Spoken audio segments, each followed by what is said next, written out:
School से छुट्टी हो गया था। सभी लोग अब घर में अपनी मैट्रिक परीक्षा की तैयारी कर रहे थे। साथ ही आकाश भी अपनी मर्जी पर चले तैयारी में दिन रात पढ़ रहे थे और उधर शीतल भी अपनी मैट्रिक परीक्षा की तैयारी करने के लिए दिन रात पढ़ रही थी। जैसे जैसे मैट्रिक परीक्षा नजदीक आ रहा था वैसे वैसे ही परीक्षा के दिन मिलने की तमन्ना दोनों को दिल हो गए जाग रही थी। शीतल जा रहे थे कि परीक्षा देने जब जाएंगे तो दोनों साथ में ही जाएंगे, लेकिन आकाश कह रहा था कि जब तक एग्जाम पूरी तरह से खत्म नहीं हो जाता हम लोग आपस में नहीं बातचीत करेंगे, नहीं मिलेंगे। जैसा का सोचता है ठीक वैसा ही होता है, क्योंकि मैट्रिक परीक्षा देने जाने के क्रम में शीतल के पिताजी उसके साथ लाने तो तक पहुंचाने के लिए जाया करता था, जिस कारण से आकाश चाहकर भी उससे बात नहीं कर सकता था। धीरे धीरे मैट्रिक की सभी परीक्षाएं खत्म हो गई थी। उसके बाद वे दोनों आप एक दूसरे से मिलने के लिए चाहते थे, लेकिन कहाँ मिलना है इसकी जानकारी दोनों को किसी के पास भी नहीं था, क्योंकि जहां वे लोग रहते थे वहां एक गांव था और गांव में मिलने के लिए पार्क इत्यादि नहीं होते हैं। साथ ही गांव के लोग इतने ज्यादा कठोर नियम के होते हैं कि वह कभी भी एक दूसरे को मिलते हुए नहीं देख सकते हैं, क्योंकि गांव में इस प्रकार का नियम नहीं चलता है। सभी लोगों अपने कायदे में रहते हैं और सभी लोग अपने बेटे बेटियों को नियम के अनुसार चलने पर फोर्स करते हैं। मैट्रिक परीक्षा तो खत्म हो चुकी थी, लेकिन इसके बावजूद भी दोनों एक दूसरे से नहीं मिल पा रहे थे। लेकिन एक दिन दोनों की अचानक मुलाकात होती है, वैसी परीक्षा देने के लगभग 4-5 साल बाद। जैसे ही दोनों की मुलाकात होती है वैसे ही शीतल के मन में बहुत ज्यादा खुशी होती है कि अब तुम उसका प्यार उसे मिल गया है।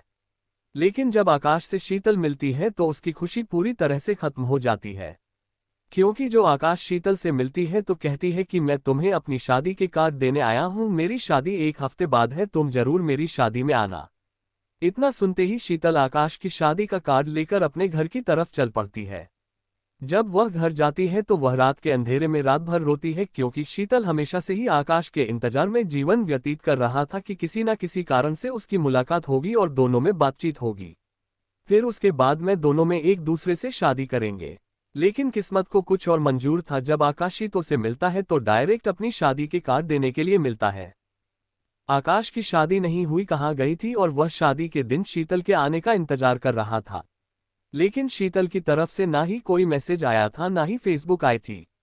शादी के दूसरे दिन, मतलब किसी दिन शादी पूरा होने वाली थी, उस दिन एक गिफ्ट का डब्बा किसी के द्वारा आकाश को मिलता है। आकाश गिफ्ट के डब्बे को देखकर बहुत ज्यादा खुश हो जाता है, क्योंकि उस पर शीतल का नाम लिखा था। वह गिफ्ट का डब्बा खोलने के लिए पूरी तरह से बेताब था, क्योंकि उसकी पसंद की लड़की, मतलब कि जिससे वह बचपन में प्यार किया करता था, उसका गिफ्ट आया था उसके लिए। आकाश को इंतजार नहीं हो रहा था। हुआ जैसे ही हाथ में डलवा लिया, मैंने देखा कि नंबर से नीचे खून गिर रहा है थोड़ी थोड़ी। जैसे ही आकाश उस डब्बे को खोलता है तो देखता है कि उसमें एक छोटा सा मनुष्य का दिल रखा हुआ है, जिसमें से खून टपक रहा है। साथ ही वहां एक चिट्ठी लिख पड़ी हुई थी, जिसमें लिखा हुआ था, तुम शादी तो कर रहे हो लेकिन अपना दिल ले जाना भूल गए हो, या लो मेरा दिल अपने पास रखो, क्योंकि तुम्हारे बिना मेरा जिंदगी का कोई मकसद ही नहीं है। कितना पढ़ते ही आकाश पूरा पसीना से लथपथ हो गया था और उसे कुछ समझ में नहीं आ रहा था कि उसके साथ क्या हो गया है, क्योंकि इसी तरह तो पहले कभी प्यार सदा शादी के बारे में कोई बातचीत किया था और न ही उसके बाद जब वह कार्ड देने के लिए गया था तो कोई बातचीत हुई थी। आकाश के पैरों तले जमीन निकल गई थी, क्योंकि जिस बात का मुझे जरा भी अंदाजा नहीं था वही बात उसके साथ हो गई थी। ये कहानी है प्रिया और पारस की है, कैसे दोनों एक गलतफहमी की वजह से अलग हो गए और बाद में कैसे मिले। तो आइए इसे मैं और आप साथ पढ़ते हैं और जानते हैं कि क्या है प्रिया और पारस की लव स्टोरी।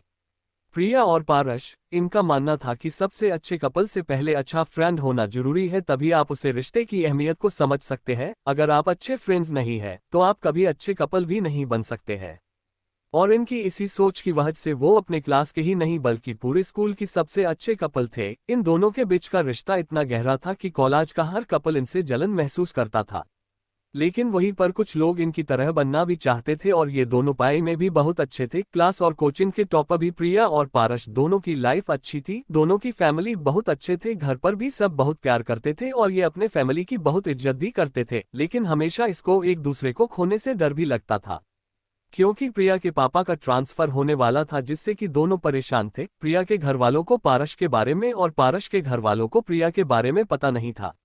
एक दिन जब पारस के पापा ऑफिस जा रहे थे तभी रास्ते में उनका एक्सीडेंट हो गया और पारस के घर हॉस्पिटल से फोन आया और वो लोग हॉस्पिटल चले गए। लेकिन उसी दिन प्रिया के पापा का ट्रांसफर हो जाता है और उन्हें अर्जेंट दूसरी जगह ज्वाइन भी करना होता है, जिससे प्रिया को ये सब पारस को बताने का मौका नहीं मिल पाता है।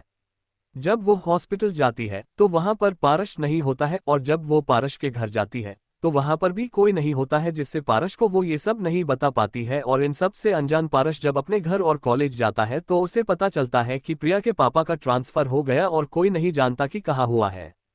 इन सब से पारस टूट जाता है और उसके घर वाले ये देखकर उसे विदेश पढ़ने के लिए भेज देते हैं, और अमन प्रिया को भूलने के लिए चला भी जाता है। वो पढ़ाई खत्म करके वहीं पर नौकरी करने लगता है और वहीं पर सेटल भी हो जाता है। फिर एक दिन उसके घर उसके एक दोस्त के शादी का कार्ड आता है, और जब उसके घर वाले उसे ये बताते हैं तब वो आने से साफ इनकार कर देता है। लेकिन बाद में वो अपने फैमिली के रिक्वेस्ट पर चला आता है, क्योंकि वो 6 साल से घर नहीं आया था। तब वो आता है, वो शादी में जाता है, लेकिन वो किसी को पहचान नहीं रहा था। तब उसके एक दोस्त ने उससे सबका परिचय कराया और सब एक साथ पार्टी एंजॉय करने लगे। तभी अचानक उसकी नज़र कोने में खड़ी एक लड़की पर जाती है जो कि बहुत ही सुंदर थी, और पारस अपने एक दोस्त से पूछता है कि ये लड़की कौन है, तो उसके दोस्त ने कहा कि ये प्रिया है। इतना सुनते ही पारस की खुशी का ठिकाना ही नहीं रहा, लेकिन फिर उसे याद आता है कि वो पिछले 6 साल से कहाँ थी, और इस बीच न जाने क्या क्या हुआ हो, शायद उसकी शादी भी हो गई हो। फिर वो कांपते हुए पैरों से प्रिया की तरफ कदम बढ़ाता है और उसके पास जाता है और फिर उससे कहता है, मैं पारस। प्रिया कहती हो तुम? हाँ मैं पारस। और यह सुनकर प्रिया बहुत खुश हुई, लेकिन वो भी एक पल में ही दुखी हो गई ये सोचकर कि अभी तो पारस शादी करके अब तक सेटल हो गया होगा। प्रिया पारस से कहता है, कैसे हो पारस? मैं तो ठीक हूँ, तुम बताओ? प्रिया, मैं भी ठीक हूँ, पर तुम यहाँ कैसे? पारस बोले, शायद तुम भूल रही हो कि वो मेरा भी दोस्त है। प्रिया बोली, सॉरी, मेरा मतलब तुम तो इंडिया में नहीं रहते हो ना? पारस बोले, हाँ, लेकिन शादी के लिए आया हूँ। पारस दिल ही दिल में ये सोचते हैं कि कहीं उसकी शादी हो न गई हो, और वो घबराए हुए पूछते हैं, अच्छा तुम्हारे हस्बैंड कहाँ है? अपने हस्बैंड से परिचय नहीं करा आओगी? प्रिया बोली, मेरा कोई हस्बैंड नहीं है और मेरी अब तक शादी भी नहीं हुई है। पारस के जान में जान आ गए और वो बहुत खुश हो गया और खुशी के मारे कुछ बोल भी नहीं पा रहा था। प्रिया बोली, और तुम्हारी वाइफ कहाँ है? पारस, मेरी भी अभी तक शादी नहीं हुई है। प्रिया ये सुनकर बहुत खुश होती है। फिर प्रिया बोली, कोई गर्लफ्रेंड? पारस ने बोला खुश होते हुए, हाँ है। प्रिया ये सुनकर फिर दुखी हो गई, लेकिन प्रिया मुस्कुराते हुए पारस से पूछता है कि कौन है वह खुशनसीब और कहाँ रहती है और क्या नाम है? पारस बोले, नहीं बताऊंगा। प्रिया गुस्से से बोलती है, नाम बताओ वरना चाटा मार दूंगी। पारस और ज्यादा तकलीफ ना देते हुए प्रिया से यह बात बोल देता है कि वो लड़की का नाम प्रिया है, और हाँ, मैं अब भी तुमसे बहुत प्यार करता हूँ। दोनों की दिल में कहीं न कहीं ये उम्मीद थी कि कभी न कभी वो एक दूसरे से मिलेंगे, और आज वो सपना सच में बदल गया।